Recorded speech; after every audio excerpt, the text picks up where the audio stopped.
You might have seen ashwagandha on TikTok or Instagram, heralded by fitness influencers for its life changing properties before they plug a link in their bios. In 2024 alone, the hashtag ashwagandha got 624 million views. So if you did see the videos, you're not alone. Personally, I've been trying to get off the social medias, so my first brush with ashwagandha was seeing bottles of it in between vitamin B12 and iron supplements when I went to the store. I was this close to buying it just because it was in every vitamin aisle I checked. But instead of jumping into a new supplement, I decided to make this video.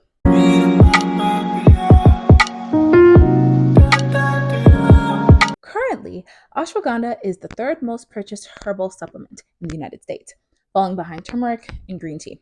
Its peak performance was in 2024, where US sales amassed to $144 million.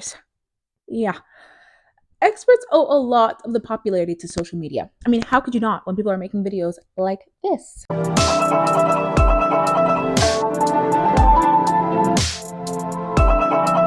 like how it's described in Be Happy, Be You's description for their ashwagandha calm gummies. They argue it helps you stay relaxed, focused, and balanced throughout the day. No jazziness, no grogginess, just a centered sense of calm you can count on. I mean, come on, marketing. I won't pick on them too much. They did combine ashwagandha with hemp seed oil, L-theanine, and GABA, but the claims almost seem too good to be true, so are they? Ashwagandha is an evergreen shrub you can find in India, Africa, and the Middle East. It's been used as a medicinal herb for over 3,000 years, but it's most known as a staple in Ayurvedic medicine. Ayurveda is a type of holistic medicine traditionally practiced in India, based on the idea that disease comes from an imbalance or stress in a person's life. So, imbalance can be addressed with yoga, meditation, acupuncture, massage, diet, or herbs. And ashwagandha is a great tool to achieve this balance because it's an adaptogen, meaning that it helps the body increase resistance to stress. In other words, by taking ashwagandha, the body should become more resilient. I never heard of Ayurveda before researching ashwagandha, to be totally honest, but reading about it helped clarify why ashwagandha has been trending in North America. It's not just about the benefits, but the packaging. Ashwagandha is a new piece to the Ayurveda puzzle, another tool used by boho clad gurus to change their clients' lives. When people get introduced to a powerful herb with a millennium worth of uses and benefits by Gwyneth Paltrow's ginger and ashwagandha body wash, this information is inevitable. I mean, we turned yoga into an elitist sport and horoscopes into a Tinder profile. So is ashwagandha really the exception? Let's take a break from cultural appropriation and look at the science of ashwagandha. Imagine that you took one of Be Happy Be Used gummies. The sugars, gelatins, and other food-like mix-ins would get broken down along the digestive tract, leaving the active compounds, namely the withanolides, to enter the bloodstream through the intestines and travel up to the brain. Their target is the hypothalamus pituitary adrenal axis, or the HPA. I'm gonna let that sit. I'm gonna let you hold on to that. If you haven't taken biology in the past year, I'm going to remind you what the HPA is. It is like a command station for hormones. Okay, it controls, releases, regulates tons of hormones in the body. It can affect just about anything. Some examples, though, are puberty, periods, stress. Hey, by targeting it, ashwagandha influences several major processes in the human body. After cycling up to the brain, withanolides get broken down by CYP450 enzymes in the liver and excreted through your urine in about 2 to 3 days. The lipophilic compounds in ashwagandha, though, can take a few months to fully exit the body. So, in those couple of days to a few months where the stuff is passing through your system, does ashwagandha fix your life? Ashwagandha isn't magic, but for some people, it's pretty close. Guys, I have to be honest. The literature on ashwagandha is a little overwhelming. I mean, it has a balancing effect on the nervous system. The benefits are extremely widespread. Not only is it clinically proven to reduce cortisol, which reduces stress and anxiety, it improves sleep duration, sleep quality, and makes you fall asleep faster. Give me some. It increases testosterone, which helps with erectile dysfunction and sex drive. But the combination of increased testosterone and reduced cortisol results in increased athletic performance. Ding, ding, ding on claim number 3. Some researchers are even making bids for ashwagandha to be used in more medicinal purposes because it is clinically proven to reduce symptoms of depression and schizophrenia. Yeah. It's anti-inflammatory, antimicrobial, antioxidant, anti-tumor, and anti-aging. And improves memory and cognition because it helps with neuroplasticity and reduces neuroinflammation. Remember, anti-inflammatory? Yeah. Some studies even found that it prevented DNA fragmentation, making it a good candidate for future cancer research. Is your jaw on the floor yet? Because mine was when I read this. Oh my gosh. Come on, cancer research. But my tongue was just hanging out my mouth. I think he got some dope up in there or something. I ain't taking that no more. I had to stop taking ashwagandha because it was ruining my life. I couldn't care about anything. I felt like I was a vampire on like Vampire Diaries or the originals, and I just turned my humanity off. When I read about the cancer neuroplasticity stuff, I was like, okay, so ashwagandha is perfect. Let me finish my research. Unfortunately, life is not that simple. Scientific research has its flaws. The first issue with supplements is that they're not regulated by the FDA. Companies can lie about how much ashwagandha they've included, what they've mixed it with, if there's any ashwagandha in the bottle at all. Most of ashwagandha's side effects come from people taking it when they really shouldn't. For example, it increases thyroid, strengthens the immune system, reduces blood glucose, and reduces blood pressure. So if you're taking medication for any of these things, as in you're on immunosuppressants, medication for hypertension, you have diabetes, you have hypo or hyperthyroidism, do not take ashwagandha, please, okay? It's also historically been used to abort babies, so maybe don't take it if you're pregnant. Maybe do not endanger your poor little child like that, yeah? Finally, ashwagandha can have additive effects with sedatives because it has some sedative-like effect itself. So barbiturates, benzodiazepines, Z pills, do not take them with ashwagandha. Okay. Overall, after completing my research, anytime I saw claims about ashwagandha helping with mood, sleep, and anxiety, I just thought, yep, correct. There are numerous critical studies supporting the idea that ashwagandha does just that. It's probably the reason why the NIH and WHO recognize it as a medicinal herb. I mean, come on, those guys are tough. If it were to be classified as a drug, I think it fits very nicely in Schedule 5, along with other over-the-counter, relatively harmless compounds you can get from a Kroger. It has high benefits, a long history of safe use, and a low rate of negative effects. I also want to give credit to the history here, okay? 3,000 years of people taking ashwagandha is not something to scoff at. As a vegetarian, I will never forget the fact that while trying to find a good source of protein for my poor little vegetarian body, I discovered the fact that natives in South America have been swearing by beans and rice for such a long time. Turns out beans and rice is a way to get all the essential amino acids without eating meat. Okay, there's a reason why traditions are traditions, and I think it's important that researchers continue to analyze those reasons and see how they can be incorporated with any clinical research done. On the other hand, there's a lot that we don't know about taking ashwagandha.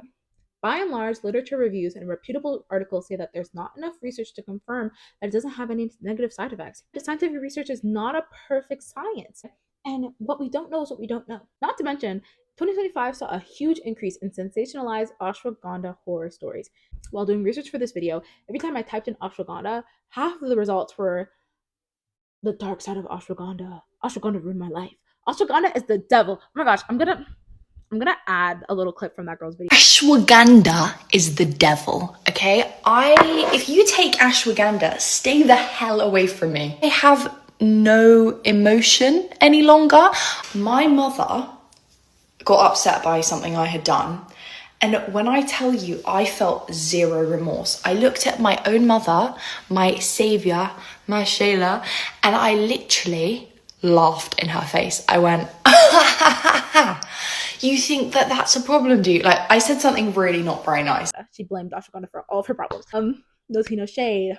There are lots of reports of this concept, okay, anhedonia, aka emotionlessness. It's a lot less scary when you know what it means, and anhedonia is a scary word. On top of that, NBC News released a video where a guy took a turmeric liquid supplement for about a week and then experienced liver injury. Like, he had to go to the hospital, guys. It took him like 5 months to get over that ish. Oh, it's scary. It wasn't ashwagandha, but the reporters mentioned ashwagandha as they discussed the fact that some of these natural herbs are traditionally taken with teas and not as powder stuffed into capsules taken at 300 milligrams twice per day. It's a very different version from what it was used as historically, and we don't fully know what that might do to the liver. It's important to note, okay, that cases of liver injury, withdrawal, these are case studies. They're tend to be one off, few and far between, and very rare, right? So by and large, people are having relatively positive effects. People are having very few side effects. And even for the cases of the TikTokers reporting that they're feeling a little dull and numb after they take ashwagandha, they tend to be very perfectly fine once they stop taking it. Case studies should not be used to argue that they are the norm. Case studies are not averages, but it is important to be aware of the fact that this is a possibility. Not to mention, these case studies are looking at individuals with a lot of variables that are not controlled for. We do not know the exact concentrations. We cannot compare the exact concentrations they were taking, the formulations, possible contaminants. Was it mixed in with something else? We don't know why they got taken to the hospital for a liver injury. I think that what the ashwagandha community needs is more research. We need the exact quantities of what produces therapeutic effects with ashwagandha, exact quantities for what causes things like liver damage and anhedonia. We need to distinguish if this comes from people being vulnerable or if they can occur with healthy individuals. Finally, more research should be done for long-term use. I want to know about how taking it over 6 to 8 months, even several years, can affect patients in regards to withdrawal or other compensatory effects. And for the love of all things holy, someone please go over to India, get one of those Ayurvedic healers, please, and work with them for some treatment plans, okay? Because this whole like 300 milligrams thing is feeling a little wishy washy. I saw a fascinating video where a creator argued that adaptogens need to be taken with other products based on individual needs. For example, to mitigate sedative-like effects, ashwagandha should be taken with something like rhodiola to help with more energy lifting feelings in there, right? Some other videos mentioned that people like to cycle the ashwagandha, that they don't take it every single day, but they take it for a couple months at a time. These are all great ideas, but I don't see the literature on them. Like, all the literature is too short term for us to know for sure. That idea of cycling is the complete opposite of how it is marketed. Let's go back to coast and be happy, be you. Yeah, like where do they talk about cycling? More research can help to clarify how ashwagandha should be taken to maximize the effects and keep it safe. With all that in mind, should you take ashwagandha? My first answer is no. In many cases with supplements, by and large, they help more with people who have deficiencies and not balanced, healthy individuals. If you already are pretty fine with sleep and pretty fine with energy and aren't overwhelmed by your anxiety or your stress, leave ashwagandha alone. Maybe try meditation and putting your phone away an hour before bed. You know what I mean? Do not rely on some ashwagandha gummies. But if you really want to try out the gummies and you really want to see what it can do for your health and you've gotten the okay from your doctor, start with a reputable company that uses a third-party bureau to verify the safety of their products, since the FDA won't do it for you. Okay. Don't take more than 300 milligrams per serving. That's really important. And take breaks between your uses. Okay. The literature is pretty confident about safety within 3 months, but after that, it's like a question mark. Okay, so 3 months on, 3 months off should be good to give you some time to clear the ashwagandha from your fat and be pretty sure that you won't be one of those case studies with liver injury. Remember, this is a supplement. You should not be relying on it. I don't want to see you coming out here like that little girlie who was crying about ashwagandha making her too emotional again. Like that should not be you, babe. I stopped taking my ashwagandha for like 3 weeks. Don't ever do that. Like, all I do is cry. I cry. Now I can't. I hate it. Get back to meditation. Try therapy. Maybe work on other areas of life where you can decrease stress and anxiety and improve your sleep to the point where ashwagandha is no longer necessary. After all this research, I think ashwagandha is really incredible. It can be a really valuable tool for the future of medicine. Hopefully, when I show my brother this video, he'll start taking breaks every 3 months with using ashwagandha so he can enjoy the benefits and I can enjoy knowing that he's safe. Thank you. Ashwagandha is great. I want to like find books on Ayurveda. Like, this is just that's my takeaway. Like, that just sounds like really interesting, guys. I want to know how I can use like meditation along with my diet to like improve my balance in life. That's my takeaway.